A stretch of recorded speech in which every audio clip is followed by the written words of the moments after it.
If Bible characters were in Naruto, this is who each character would be.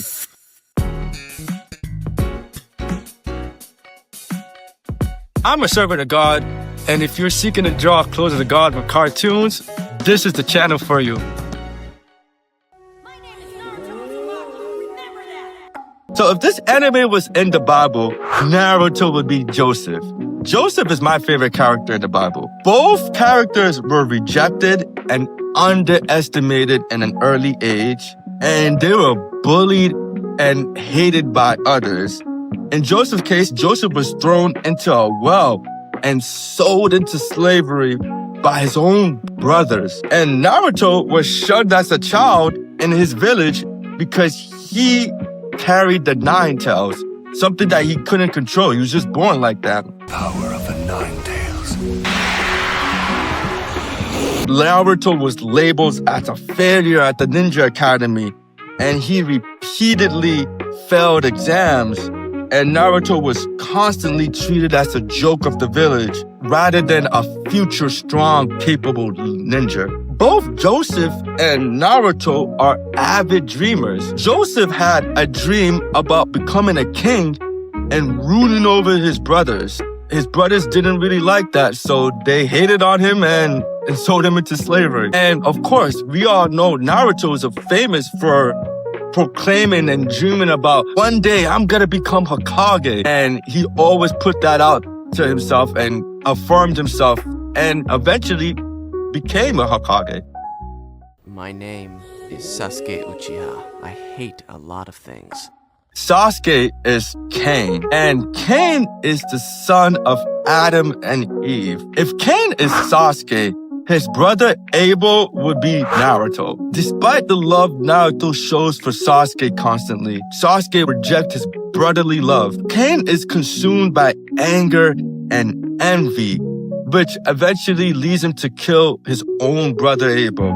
Both Cain and Sasuke have hardened hearts. When God confronted Cain about the murder in Genesis chapter 4, verse 9, Cain responds, "Am I my brother's keeper?" Pretty much saying like, I'm not responsible for my brother. Who cares? Like, he's his own man. Which is crazy disrespectful. In the anime, Sasuke and Naruto have epic battles, nearly killing each other. And Sasuke's heart is hardened after being the sole survivor of the mass extinction of the Uchiha clan. Being one of the few survivors outside of Itachi, he's jaded and pessimistic about the nature of life.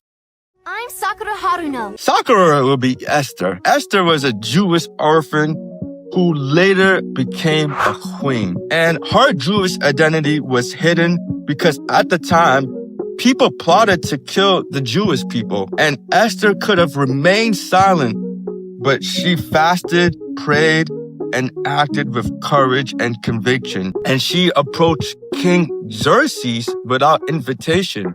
And back then, to do that was blasphemy, especially as a woman. But she acted out of obedience to God and exposed the corruption that was happening at the time. And she saved many people. There are many times in the show when Sakura acts boldly and courageously despite her circumstances. Sakura has done many selfless acts and made sacrifices for the sake of her team and village. And through pressure, both Esther and Sakura grow into mature, confident women capable of leading others. I'm Kakashi Hatake. You're a bunch of idiots. If Kakashi was in the Bible, Kakashi would be Moses. Both Moses and Kakashi are reluctant leaders. When God assigned Moses the task of leading his people out of Egypt, Moses was hesitant and questioned if he was the right person for the job. He was like, well, God, I'm not even a public speaker. I can't even speak to the people like that. I don't know why they would listen to me. And it was a similar energy when Kakashi was asked to be the Hokage, and he was reluctant, feeling unfit for the job to be a Hokage and lead the whole entire village. Nevertheless, both leaders do a great job of guiding the next generation to the promised land. Both men lead without seeking glory. They're simply trying to do the task at hand to the best of their ability. Also, Moses killed an Egyptian who was beating a Hebrew slave. His motive was justice, but God never commanded the act, so Moses ended up fleeing in fear. On the other hand, Kakashi killed as part of the shinobi system and killed Rin accidentally while trying to protect her. These stories show that God redeems people despite their violent past. Well, is that all?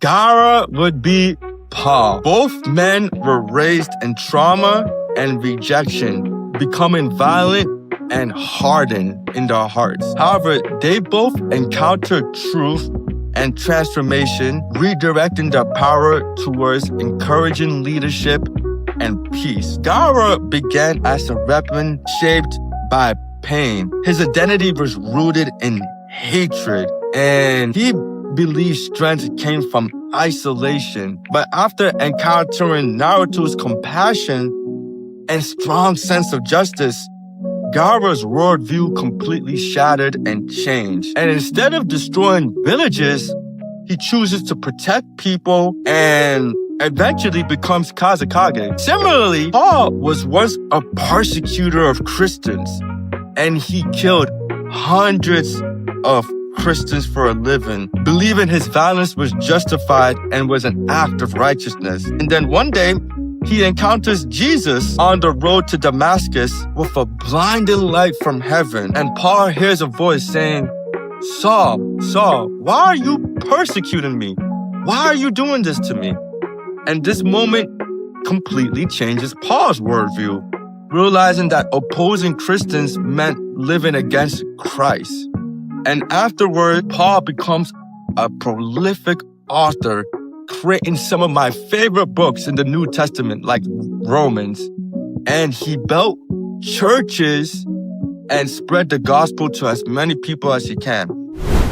God sometimes uses your past to repurpose it and create a beautiful story of redemption. If you enjoyed this video and it helped you draw closer to God, please like, comment, and subscribe. What are other biblical stories that can be connected to the characters in Naruto? Share your thoughts and do your best, and God will do the rest.